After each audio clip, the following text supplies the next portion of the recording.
All your favorite wrestling shows rolled into one.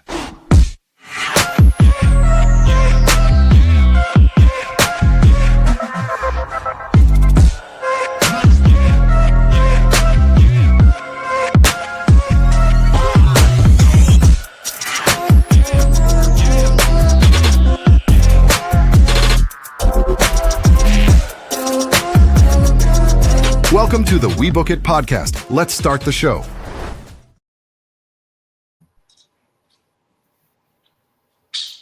Good Monday evening, everybody, once again, and welcome to another edition of Raw Dog. I am your host, Coach, and tonight I am joined by the one, the only, two-time Booker of the Year. That is Mr. Freaky Fritos. Fritos, how you doing tonight, man? A little upset. I'm mourning. Just like the New Day mourning the loss of their tag team championship. I am too mourning my loss of booking championship. But guess what? It's okay.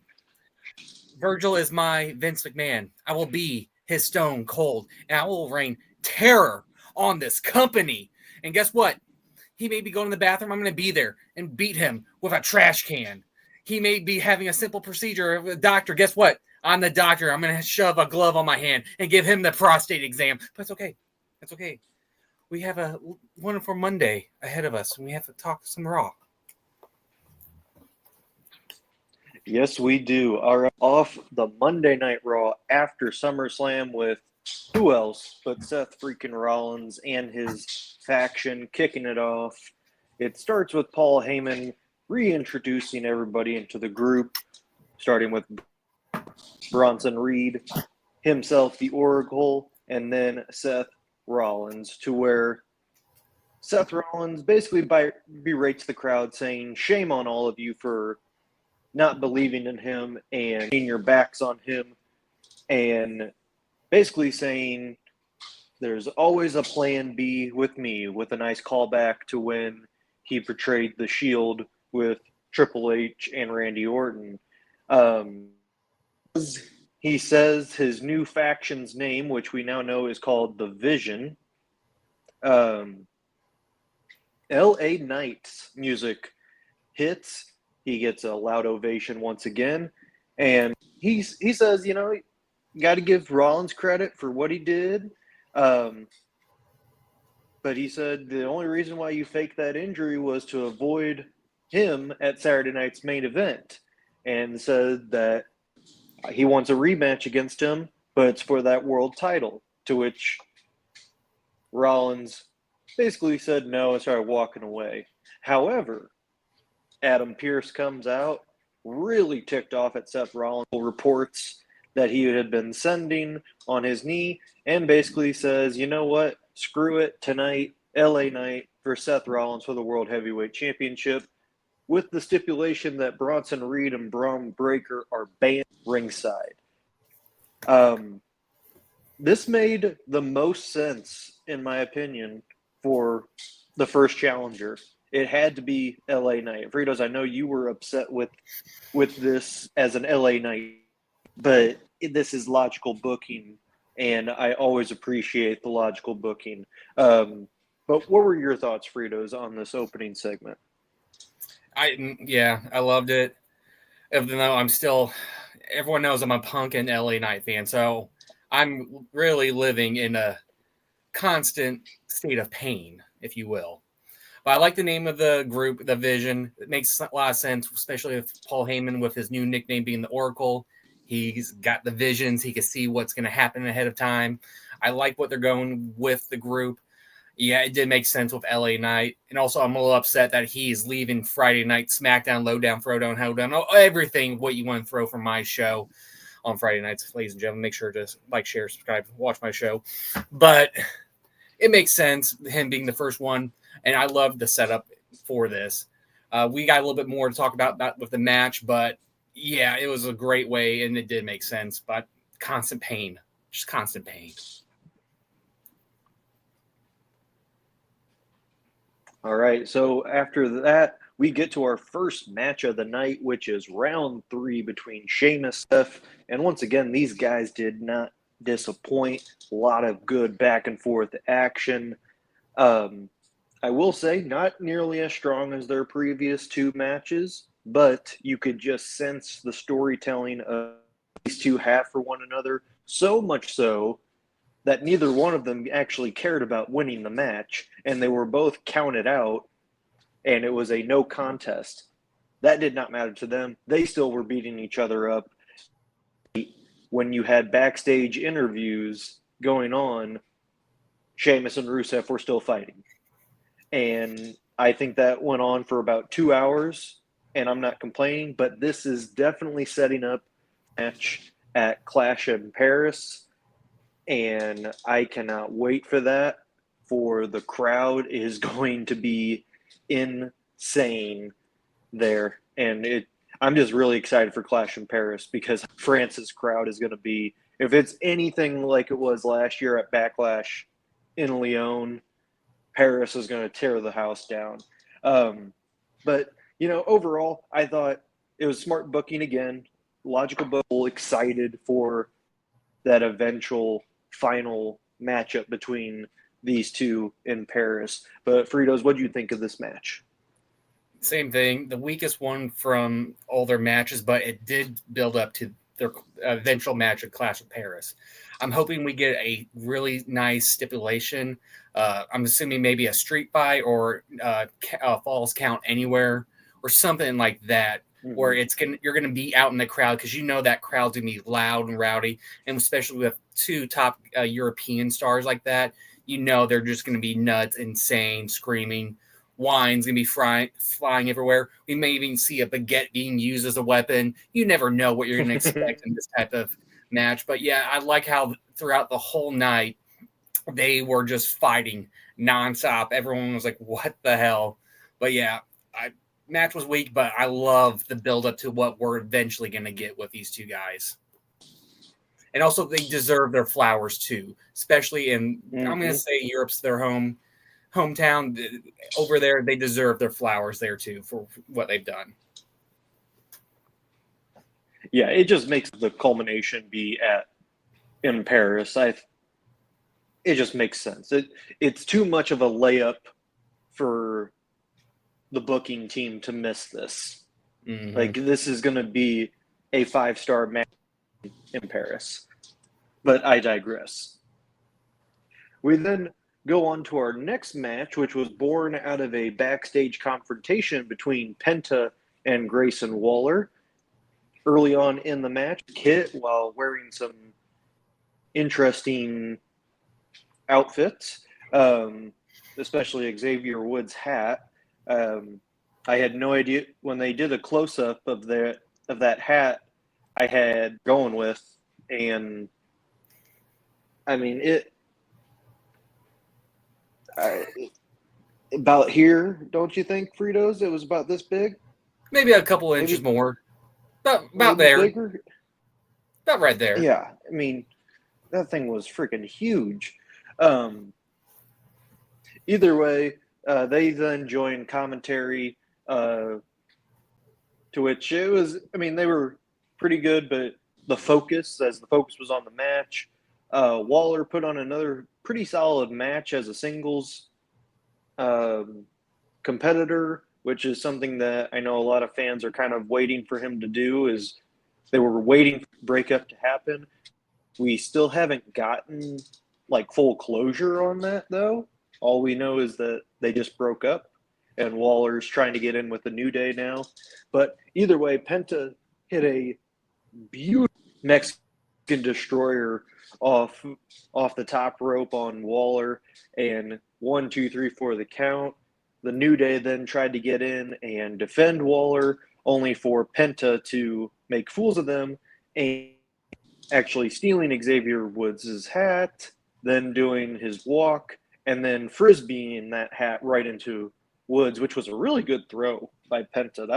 I was curious how they were going to do that, but it was a good match, and hopefully this is momentum for Penta going forward.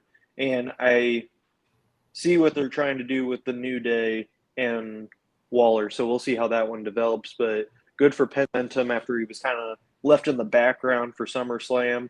Really hoping he gets some kind of match in Clash in Paris. But Fritos, what do you think of this one? Solid match. Nothing really too much to write on. I don't know. I'm still kind of iffy on this New Day and Grayson Waller alliance team up, or whatever you want to call it. He's just trying to join the group, and they're still mourning. So I feel like they're not ready to accept him yet. So we don't have really too much, energy, vibes, communication really to, have him feel like he's a part of the group or what their plans are. It's extremely odd to me.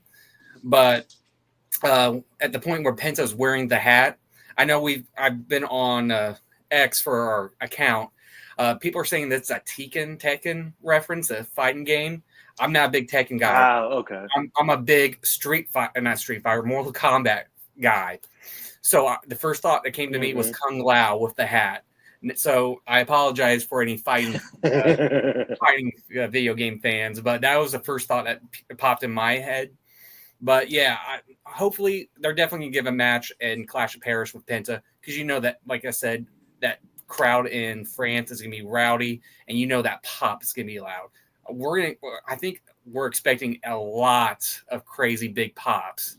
I don't know if it's going to be the same extent of AJ Styles where the camera's shaking, but that meter where they record all the sounds, that thing's going to be rocking off the radar. All right, so then we get to our next match, which is actually formed during a promo segment. It was Charlotte Flair and Alexa Bliss coming out to celebrate their new tag team championships. And I'm going to be honest, that promo was very awkward. I don't know who wrote that for them, but it was very, very awkward. It felt forced to do the jokes that they were doing, and I think you could tell even Charlotte and Alexa were kind of uncomfortable doing that. So whoever that writer was, terrible job. Either way, Judgment Day, Roxanne and Raquel, and that led to a rematch for the championship.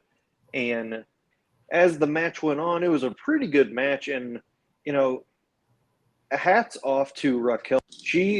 The last month or so, she has really stepped up her game, and they mentioned it on commentary. Now, they said it was more with Liv Morgan with Roxanne being her partner that she had to step up. But I go back to what a lot of people have been saying when Kevin Nash kind of criticized her on his podcast and said, listen, to do this if you're going to be this type of wrestler, to which she responded and said, okay, if that's what you want, I'm going to do it. And she has run away with it. So I am really to see the future now for Rodriguez, because she is showing what everyone's been waiting for her to be. And now she's finally untapping that potential. So good for her. But either way, pretty solid match. Bliss and Flair retaining. Crowd went crazy. But it was, if you take out the promo at the beginning, solid segment. But that, man, it just felt weird. It did. I really thought it was, like you said, just the writing, just how they executed, just the awkward pauses they did there. I like the little thing they did for the belt and took each other's titles. I thought that was fun, little banter, since yeah, that one was good. Yeah, little frenemies, but just that awkwardness and they had, and then Charlotte laughing at the very end before Judgment Day, it kind of just threw me off. I'm assuming you too. Yeah. And I honestly thought the end of the match was sloppy. I don't know if you thought that. I thought a lot of it was just sloppy, just awkward placement of everyone, just all that. The camera picked up the ref. Charlotte, tag now. I don't know if you caught that. I did. So definitely Triple H working behind there, or whoever's producing is working behind. But yeah, I will say Roxanne has definitely stepped up her game a lot. We knew that she was the prodigy. This to me was more of a highlight for her, and Raquel stepping up herself right now since she's thrown in the tag team with Roxanne. I don't know how much time she really truly has to develop chemistry with her, but this is definitely building them up. And with Alexa and Charlotte, I've mentioned this a bunch of times, and it's starting to show it because the crowd during that promo, I will say that they're starting to slowly turn Charlotte back to face, like how they originally planned. Mm-hmm. We heard a couple of woos, a lot, and even Charlotte mentioned saying, I think that was the first time I ever heard the crowd saying, "You deserve it," and she mentioned that in her promo. So I think this is eventually just building up her to be I don't want to say a super baby face, but definitely a face before, Alexa finally turns heel. Mm-hmm. Agreed. So now moving on to before we get into our next match, there is a couple of things to talk about. A couple backstage, very brief. Io Sky is talking with the Kabuki Warriors, Kairi Sane and Asuka, and Io talks about her championship match that is next week on Raw against Nish. Asuka and Kari, I think Io might have been asking for some help. I kind of joined in a little bit late on that one, to which Asuka said, like, we want to, but we can't be there, to which it was like, oh, okay. Then Rhea comes in, to which Asuka goes to Io, oh, you need to go talk to your new friend, and they walk away. And just boiling the tension between the Kabuki Warriors and basically after that, it was Rhea saying that she hopes that she beats Naomi so that she can come for the title, to which Io says, you'll never beat me. And I think the more of the focus was on the Kabuki Warriors and the tension between Io Sky. Following that, we get Bayley looking for Lyra looking for Bayley. They find each other, and Lyra says, you're not my friend, but you're not my enemy, but just stay away from me. And Lyra is still pretty upset about losing her match last night at SummerSlam, and Bayley is looking perplexed. So they were short, simple backstage segments, but they moved the stories along and teased some things. Fritos, any quick thoughts on that? Nah, I mean, just other than maybe, I've been thinking about this. Virgil has made a solid point. He's tired of seeing Rhea in the main title card event. Why not throw Io and Rhea as a tag team? Have their first feud be the Kabuki Warriors, and I can see them take the titles off of Charlotte and Alexa, and they could, build a storyline with Alexa and Charlotte. You have so many potential women tag team stories right there. Then with Bayley and Lyra, that's probably going to be 3 or 4 matches of just pure awesome women wrestling. Nothing really to write off of there. They'll eventually go back for the IC once that's taken off of Becky due to the stipulation where Lyra can't, compete for it again until the title's off of her. So it's definitely going to build. It's giving something for Lyra, definitely giving something for Bayley, and it's definitely giving us fans some teases of what potentially is going to happen with the women's tag team division. Since I feel lately it's been slacking with the Judgment Day, but now I think it's going to start ramping up, especially into Survivor Series, Rumble, and the next Mania.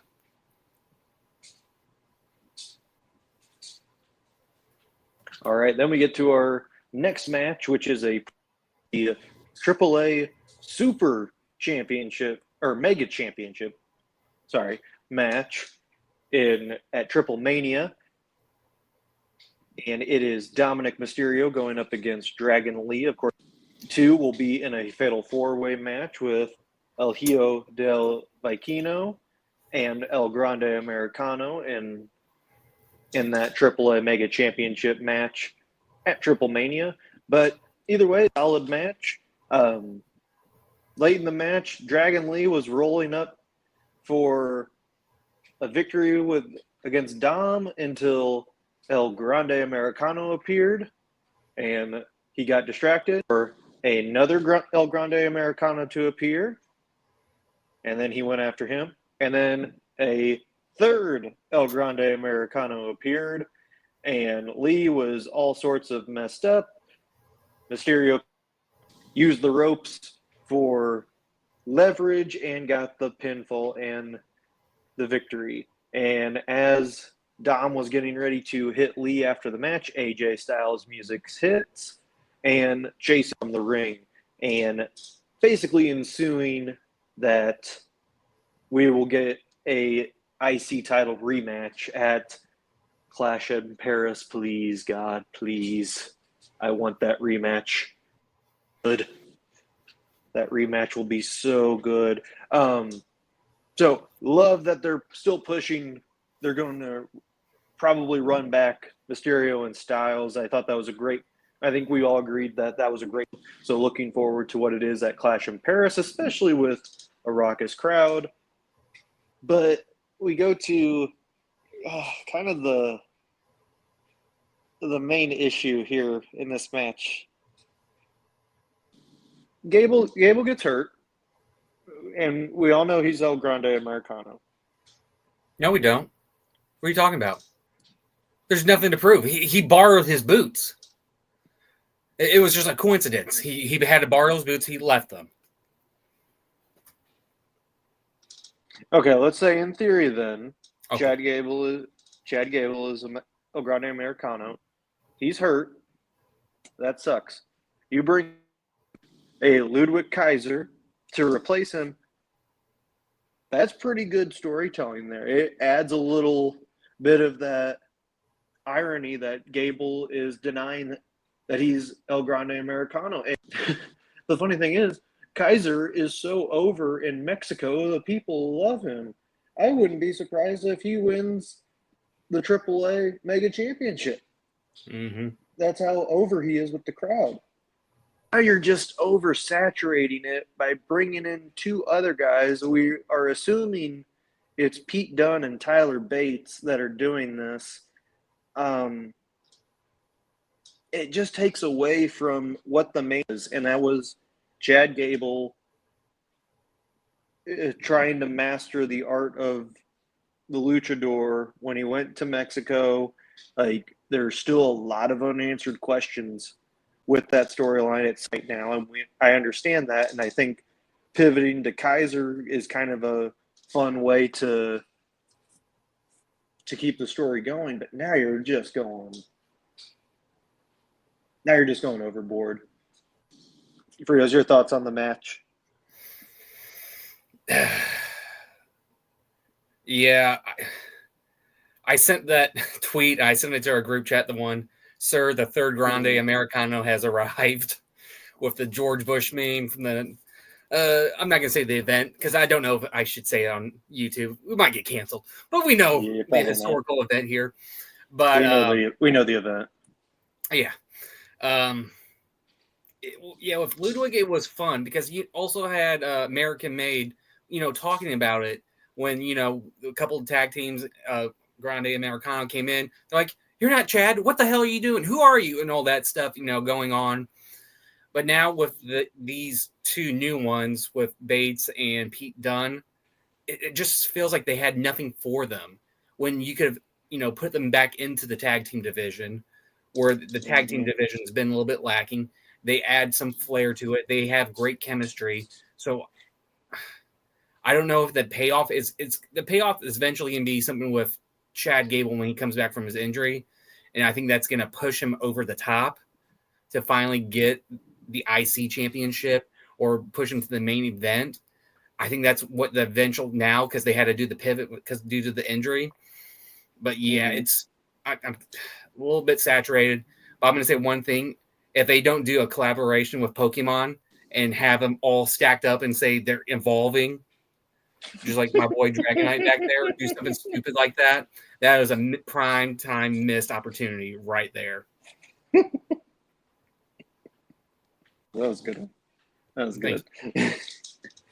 All right, we get to our next segment, which is a Becky Lynch promo. Typical Becky heel promo to go home with.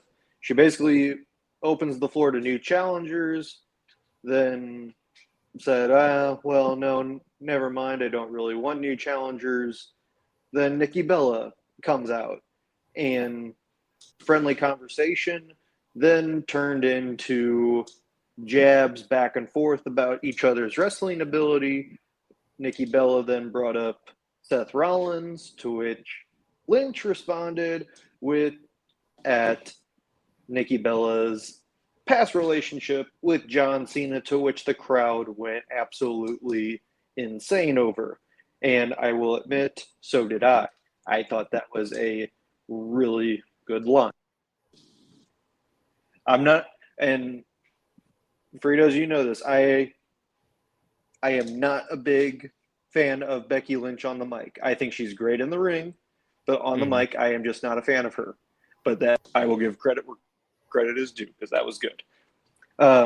Either way, Bella laid down the challenge for a match for the IC title, to which Becky said no, and then punched her in the neck and stood tall.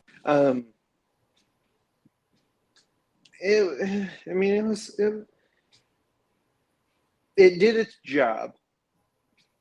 And I think the one saving grace from this is that you're going to get a viral moment out of what Becky said about Cena and Bella's relationship.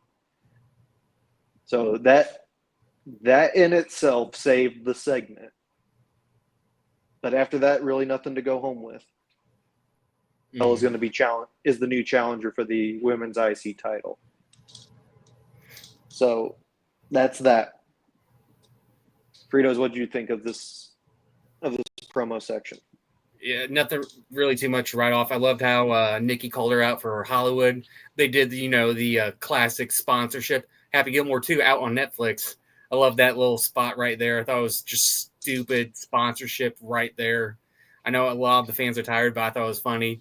And then call her out for saying, hey, your part got cut from the film from Becky. I thought that was good. Then going into the jab about, oh, where's John at? Oh, you can't see him.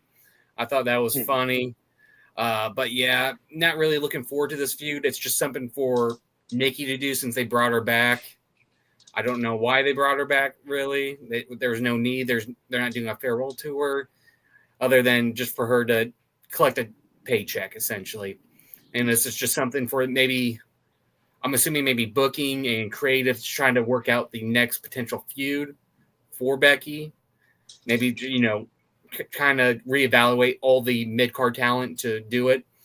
But this did set up one thing going back, because we had the backstage segment where Natalia was saying she's upset, challenge her to a match. Then Becky saying, all right, I'll challenge you a match, but not you, Maxine Dupree, which I got hyped for. I am a Maxine Dupree fan. She has shown a lot more growth within the company and within the ring. It's just going to give Alpha Academy some shine since they're lacking their main front guy with Otis. I'm assuming he's out with injury, with maybe required surgery. We haven't really heard too much about it. So this is definitely giving them something to do. And I'm happy to see more Maxine Dupree other than some backstage, like walking by segment. So I want to see more of her in the ring. Because I think eventually maybe, I'm going to say maybe 2 or 3 years with a little bit more growth, she could be in that mid-card spot, depending on how they book her. Yeah, Fritos. So next week, Becky Lynch versus Maxine Dupree in a non-title match. But I think to the outsider's point of view, it's a squash match. Becky's only doing this so that she gets an easy win. But to the insider, to the people who have followed Maxine Dupree, we know this is an opportunity for her to really show where she's come. And I am really excited for that as well. I thought that was a nice twist to pivot from Natalia to Maxine. So that is a match I am really looking forward to this week on Raw. Now we get to our main event, which is the World Heavyweight Championship match between LA Knight and Seth freaking Rollins. Very good back and forth act off, and then it spilled into the floor, and eventually Rollins got his temper going, exposed the concrete floor, was getting ready to set up a stomp on LA Knight, only to come from the crowd, causing a disqualification. They both go into the ring. LA Knight then goes into the ring and is yelling at CM Punk for asking what he's doing here. Punk not out to attack Rollins. Then Braun Breaker comes with a spear from 20 yards away, it looked like, and absolutely obliterated Punk. LA Knight then comes out, taking on Braun Breaker, only for Bronson Reed. I don't think this was a planned spot, but it looked cool. Bronson Reed pushed LA Knight right into the arms of Breaker, and Breaker just kept pounding. They just kept pounding away. He kind of did the him on him, so it definitely, I don't think that was planned. It was just pure coincidence, but it still looked awesome. Mm-hmm. Then as that happened, they get into the ring. LA Knight gets hit with a spear from Break, then hits a stomp on both Punk and LA Knight. Credits show up. They walk to the Titantron on the walkway. You get the little blurb, this copyrighted telecast of everything. The four men are standing tall. You think it's about to be over. And then Roman Reigns' music hits out of nowhere. Freaking out. Reigns starts coming in. Superman punches Reed.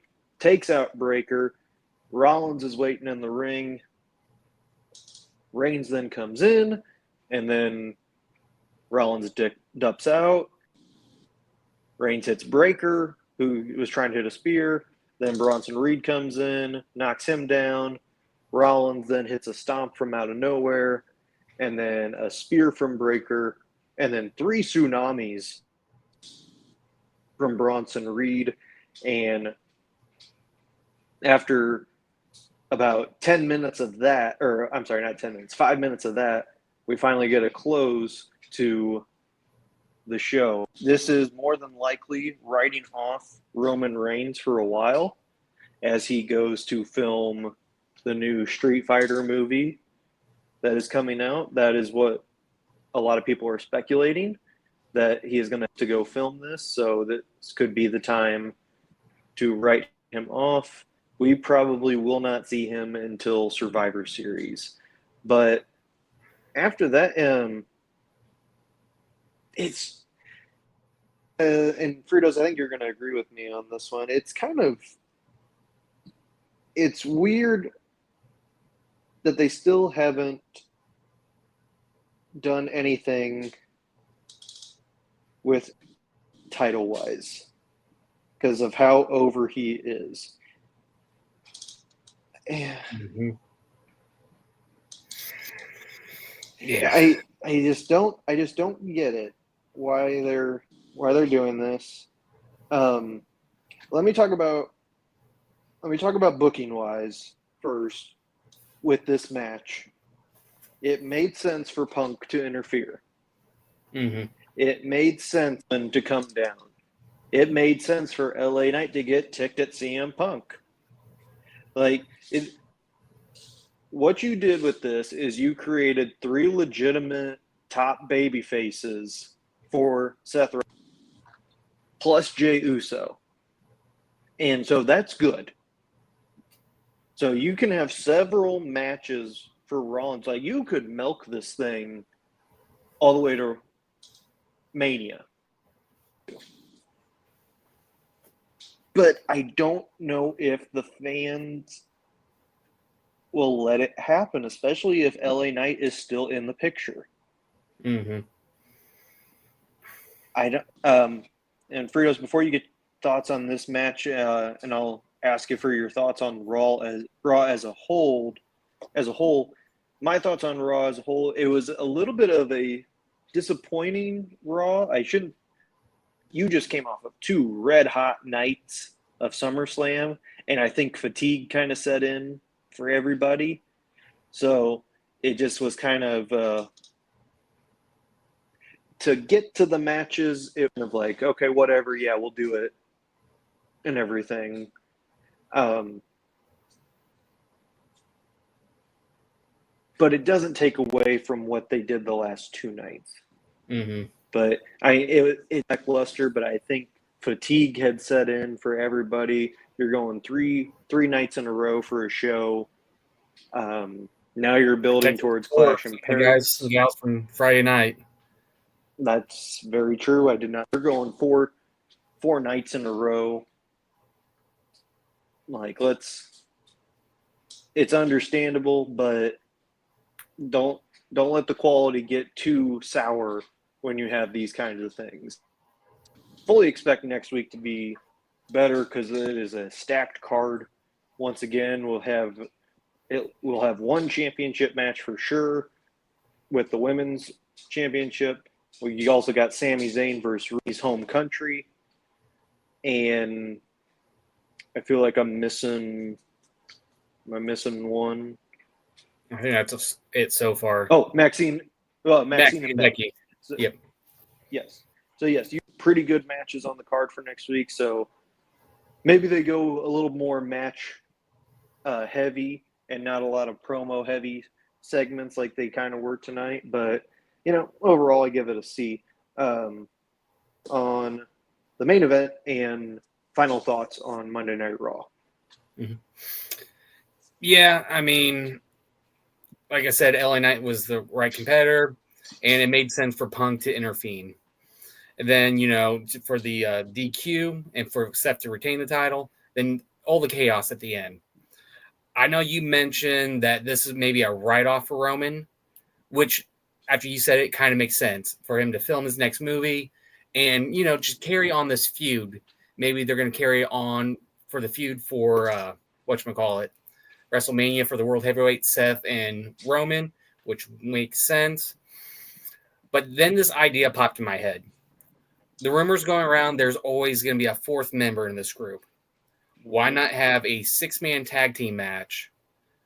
The Vision versus Roman. And, I have a feeling he may come back maybe a couple of weeks before. They may say, schedule it, book it, him show up, Punk and LA Knight. Those three gentlemen have history together, especially with Roman. Knight versus Roman when he was the undisputed champion. Punk and LA right now. Then Roman and Punk, we already know that whole feud situation carried on from past Mania. Then what happens if we get the reveal of the fourth member? Who knows who it is? We've heard there's been rumblings about Ethan Page. I think now the Tony D'Angelo's one as a potential. Mm-hmm. Call someone from NXT. Then the idea popped in my head. Why not have someone from the inside in that group do it? Why not have LA Knight join them? Just thinking about it, they had Bronson Reed who attacked Seth and hit him with the 5 tsunamis. And he said he earned his respect. Why not have that? I mean, granted, yes, we already know the storyline. That just literally just popped in my head. It could throw a curveball, and it would turn some stuff around if they don't want LA Knight to be in that top main event spot, which would suck for him. And I don't know if he would go along with that, but maybe that'd be like, do it or you get released or something. Who knows? That just popped in my head. But I could see that the fourth member be revealed. Because you did mention Jay, but they were chanting Yeet. He didn't come out to save Roman. So, to me, it feels like more they're setting up for a 6-man tag team in Clash of Paris or maybe Survivor Series after he's done filming, Roman's done filming most of his scenes. And maybe it's post-production at that point. Who knows? But that also leads us to what's going to happen with Cody since he's in that movie too. Mm-hmm. So that's going to be interesting since they put the title back on him, unless they already got his parts knocked out somehow when he was gone. Yeah. I feel like with Cody, I feel like he's not going to have as prominent as a role as Roman is. I really feel like Cody's probably only going to be in a couple scenes. True. But since Roman's going to Roman's going to be in a lot more. Fair enough. So I don't know, but I think this is definitely going to build the reveal of the fourth guy, especially since Seth said at the beginning of the show, he always has a plan B.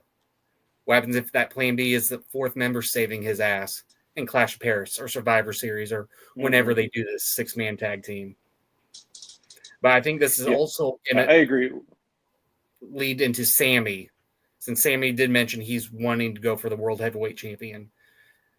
And with Royal Rumble being in Saudi, there's so many damn factors right now going on. They're definitely got the map out and planning out the multiverse of wrestling. But overall, main event, the show, I give it a C as well. Yeah, let's just let know what we're all thinking. Sammy's winning the Royal Rumble in 26. We're all thinking it's going to happen. Yeah, it's going to happen. But for another edition of Monday Night Raw Dog, thank you to all of our listeners, our subscribers, our viewers, whatever you are, whatever you claim to be. Thank you for joining. And if this is your first time watching us, don't forget to like, share, and subscribe to all of our content here at the We Book It podcast. For the two-time booking champion of the world, Fritos, I am your one-time booking champion of the world show coach. We'll see you all again next week on another edition of Monday Night Raw Dog.